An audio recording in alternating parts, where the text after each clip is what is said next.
Ese era el arcano que no querías ver. Sí, este es el arcano que sabía que iba a salir. El programa Litempo fue operado por Winston Scott, jefe de la estación en México de la CIA. Incluía figuras como los presidentes Adolfo López Mateos, identificado como Litensor, Gustavo Díaz Ordaz, conocido como Litempo II, y Luis Echeverría, llamado Litempo VIII. De acuerdo con la investigación en los archivos nacionales estadounidenses del periodista Jefferson Morley, plasmada en su libro Nuestro hombre en México, Winston Scott y la historia de la CIA, publicado en el 2010, se cree que Litempo logró reclutar al menos a 12 agentes, entre ellos Díaz Ordaz y Echeverría Álvarez, a quienes Scott conoció gracias al expresidente Adolfo López Mateos. En una conferencia impartida en la UNAM, el académico y analista Sergio Aguayo dijo que la agencia alimentó la idea, nunca comprobada, de que grupos comunistas estaban detrás de la organización de las marchas y los mítines de aquellos años, además de asegurar que los jóvenes habían iniciado los disparos durante la masacre de Tlatelolco. Winston Scott pudo haber estado al tanto y tal vez pudo haber opinado.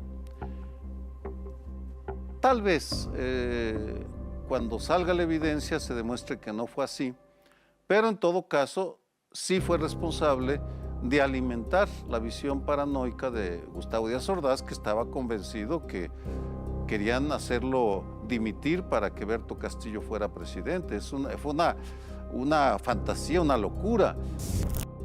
Porque el Estado mexicano, controlado por los gobiernos sucesivos del Partido de la Revolución Mexicana, PRM, a la postre el PRI, convertido en un partido hegemónico desde 1929, hizo uso del terrorismo de Estado como una de las formas de represión a los grupos disidentes y opositores. Entre las principales estrategias de este terrorismo se encontraron las masacres, los asesinatos, las torturas, desapariciones forzadas, encarcelamiento sin debido proceso, persecución, espionaje. A finales de los 60 surgió uno de los primeros grupos paramilitares en México, los halcones, llamado así porque la intención era formar un comando de aves rapaces de gran fuerza para vencer a su presa. Dirigido por el entonces subdirector de Servicios Generales del Departamento del Distrito Federal, Coronel Manuel Díaz Escobar, entrenado y financiado por el gobierno. Sus integrantes eran jóvenes pandilleros con entrenamiento y jefatura militar, dedicados al control, infiltración y destrucción del movimiento estudiantil, así como de cualquier foco de guerrilla que pudiera salir de las filas de este, como lo cuenta el informe histórico presentado en la sociedad mexicana por la Fiscalía Especial FEMOSP, con la única preocupación de que los sujetos reclutados cumplieran los requisitos ya mencionados. No les importaba su calidad moral, su grado de escolaridad, nada. Su formación ideológica estaba encaminada a que sus actos y modo de operar vandálico, delictivo y criminal les pareciera normal, que obedecieran sin cuestionar las órdenes. Estuvieron al mando del entonces jefe del DBF, general Alfonso Corona del Rosal, y del coronel Manuel Díaz Escobar, subdirector general de Servicios Generales del DBF. El arcano, la muerte, empieza a llamarse con los nombres de los que comandaron las masacres. Alfonso Corona del Rosal, Manuel Díaz Escobar, Gustavo Díaz Ordaz. 2 de octubre. No se olvida. El 10 de junio de 1971, día del Jueves Corpus, el grupo paramilitar Los Halcones reprimió violentamente una manifestación estudiantil que dejó un saldo preliminar de 120 jóvenes masacrados entre 14 y 22 años de edad y decenas de heridos, entre los que hubo periodistas. Alrededor de 10.000 estudiantes de la Universidad Nacional Autónoma de México, UNAM, y el Instituto Politécnico Nacional, IPN, salieron a las calles en apoyo a la huelga de la Universidad de Nuevo León. Se reunieron en los alrededores de la estación del Metro Normal para marchar hacia el Zócalo capitalino. Llevaban pancartas y panfletos y gritaban consignas como «Venceremos», «Libertad a los presos políticos», «2 de octubre, no se olvida», «La revolución es la única salida», «El Che vive». Pedían la democratización de la enseñanza, el control del presupuesto universitario por los alumnos y profesores y que éste representara un 12% del PIB, así como libertad política donde obreros, campesinos, estudiantes e intelectuales gozarán de libertades democráticas reales y controlarán el régimen social.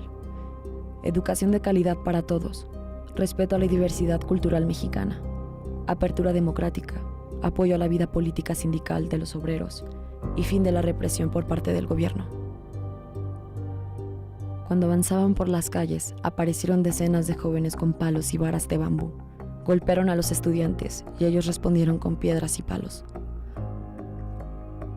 Los agresores respondieron con rifles y pistolas, e incluso arremetieron en los hospitales para rematar a los que habían quedado heridos. La masacre del Corpus Christi, o el Halconazo, fue declarada por la Fiscalía décadas después como genocidio, y se intentó que el presidente de ese momento, Luis Echeverría, fuese procesado. Nadie fue condenado por estos hechos. El político Alfonso Martínez Domínguez, miembro del PRI, partido que gobernó durante 71 años en México, fue acusado por la Fiscalía de participar en la represión política posterior al movimiento de 1968 en México y la matanza del Jueves de Corpus. Martínez era regente del Distrito Federal cuando ocurrió la matanza del Jueves Corpus. El presidente Echeverría pidió la renuncia de Martínez Domínguez y del jefe de policía Rogelio Flores Curiel para supuestamente hacer una investigación por lo que se denominó crimen de Estado, pero todo quedó en la impunidad. Martínez Domínguez renunció el 15 de junio de ese año y luego, para más impunidad, de 1979 a 1985, fungió como gobernador del estado de Nuevo León, donde lo llamaron Halconazo, por el grupo paramilitar Los Halcones. La muerte, el diablo y las espadas juntas. En la década del 2000, el gobierno de México creó una fiscalía especial para investigar sucesos como el de 1971. Se intentó que el expresidente Echeverría fuera procesado por genocidio. La Suprema Corte determinó que ese delito no había prescrito para Echeverría y su secretario de Gobernación, Mario Moya Palencia, por lo que habían de ser juzgados. Pero la magistrada del caso, Erlinda Velasco, consideró que no se acreditaba el delito de genocidio, sino de homicidio simple, que se había prescrito. En dicha investigación también fue vinculado el jefe de la policía, Rogelio Flores Curiel, pero también quedó en la impunidad. Tras la matanza, Flores Curiel regresó a su escaño del Senado y en 1976 fue gobernador de Nayarit. 8 años después de la matanza, Martínez Domínguez se confesó en la revista Proceso y señaló al entonces presidente Luis Echeverría como responsable. Martínez Domínguez ocupó altos cargos: Miguel de la Madrid Hurtado con Carlos Salinas de Gortari, con Ernesto Zedillo. Solo hasta 2001 fue acusado por la Fiscalía Especial para Movimientos Sociales y Políticos del Pasado por genocidio y homicidio por los hechos de 1971. Desde la cama de un hospital, a sus 80 años, Domínguez fue interrogado y acusó directamente a Luis Echeverría como responsable de la matanza. Está plenamente documentado, como parece citado en el periódico La Jornada, lunes 15 de octubre del 2018, que los Halcones y Batallón Olimpia fueron creados por el general Manuel Díaz Escobar, el Zorro Plateado, cuyos servicios fueron premiados con la impunidad y el ascenso militar. Díaz Escobar había sido de los primeros oficiales mexicanos que recibieron el entrenamiento en Estados Unidos, pues realizó estudios en Boeing Field, Washington, en 1943. La muerte, el diablo y el imperio caminando de la mano. La matanza del Jueves Corpus se considera uno de los episodios más violentos de la Guerra Sucia, del gobierno mexicano contra movimientos de oposición política y armada entre fines de los años 60 y principios de los 80 del siglo pasado. Luego de la matanza, en 1973, Díaz Escobar fue enviado por el entonces presidente Luis Echeverría a Chile como agregado militar y aéreo en la Embajada de México en Chile. Tras el golpe de Estado contra Salvador Allende, colaboró con la dictadura de Augusto Pinochet. En 1979, Díaz Escobar fue condecorado por el presidente José López Portillo como general de la División Diplomado de Estado Mayor por su trayectoria. La represión del 10 de junio no constituye un episodio aislado en la historia de este tipo de hechos en México. Por el contrario, recoge una larga tradición de intolerancia por parte del régimen autoritario que gobernó al país a través de un partido único durante varias décadas. Según lo dice Lorenzo Meyer, En su libro Nuestra tragedia persistente, la democracia autoritaria en México. Y en esta baraja, ¿a quién le casa mejor el nombre en el arcano de la muerte? Luis Echeverría. Luis Echeverría estuvo al servicio del presidente Gustavo Díaz Ordaz como secretario de la Gobernación.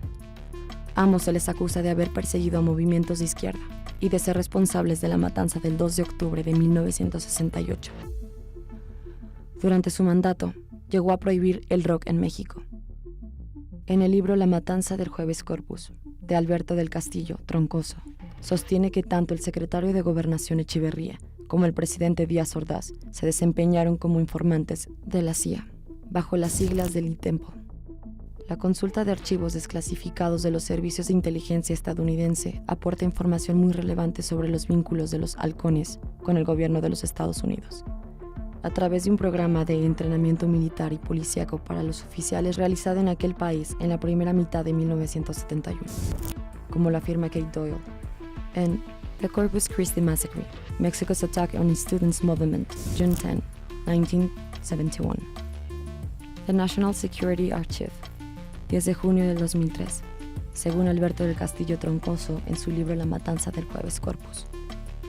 Como lo dice el informe de la FEMOS, en donde indica que la Secretaría de la Defensa Nacional envió a más de 1,000 militares a estudiar 1,193 cursos en la Escuela de las Américas, entre los años 1953 y 1996, 340 de los cuales han recibido cursos sobre tácticas de contrainsurgencia y adoctrinamiento en materia de seguridad nacional, entre 1953 y 1980.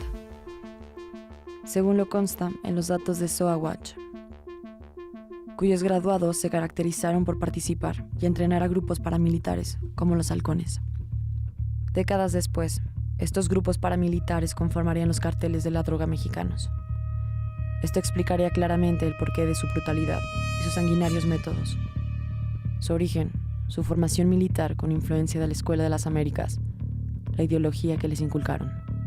Como secretario mexicano de Gobernación de 1963 a 1969, Luis Echeverría Álvarez mantuvo una comunicación privilegiada con la CIA durante los gobiernos de Adolfo López Mateos de 1958 a 1964 y Gustavo Díaz Ordaz de 1964 a 1970, y recibió un salario mensual por parte de la CIA.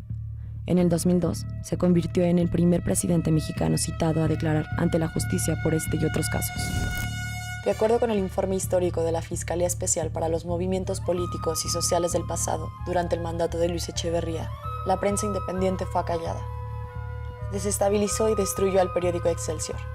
Se negó a investigar el origen del apoyo oficial al terrorismo de derecha e incrementó el acoso sobre dirigentes populares, estudiantiles, campesinos, sacerdotes y sindicales. Estableció una política de genocidio en contra de los grupos nacionales disidentes. Es el responsable directo de la masacre del 10 de junio de 1971. Echeverría fue acusado por la matanza de 1968 y 1971. Estuvo bajo arresto domiciliario durante 2 años y 4 meses, pero fue absuelto en el 2009 y murió a los 100 años en el 2022. El arcano 13, la muerte, tiene quien pueda darles un nombre.